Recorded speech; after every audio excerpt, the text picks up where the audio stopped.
if you're 18 years old, 19, or 20 years old, hindi aksidente na napanood mo ito. Ako, I'm currently 18 years old right now. And the best advice na sinabi sa akin is, huwag mong madali sa lahat ng plano sa buhay. Sa age ko na 19, napakabata ko pa. Marami pa akong pagdadaanan sa buhay. Marami pa akong kakainin na bigas. Hindi, kanin. Kaya mas better na huwag mong madali. Enjoy those moments na teenager ka pa lang. Kasi hindi mo na yan mababalikan pag tumanda ka na. Sabi nga nila, wala daw take two sa buhay. Kaya kung nag-aaral ka pa lang ngayon, enjoy mo mag-aaral Kasi pagkatapos ng pag-aaral, rest of your life, you will keep grinding sa buong buhay mo. Kaya be satisfied kung anong meron ka ngayon. And kung magiging masaya ka ngayon, o mas pipiliin mo maging masaya, hindi mo yan paglilisiyan at dadalhin mo yan sa pagtanda mo.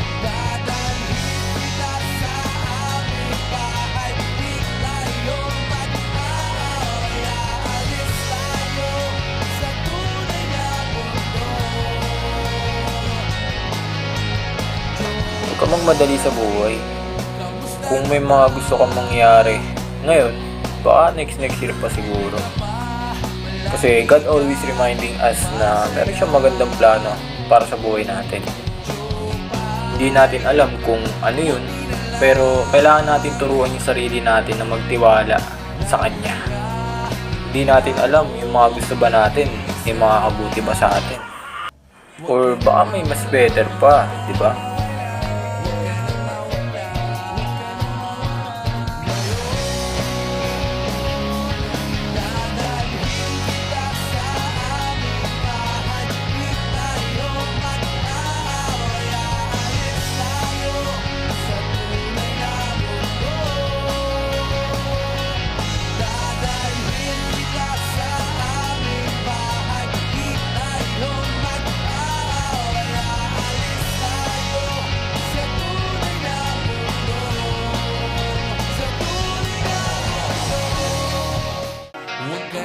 And habang teenager pa lang tayo, kailangan is matuto na tayo sa pagkakamali ng iba.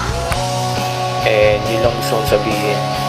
And huwag lang tayo magmadali sa buhay, because I know there's a perfect time for everything.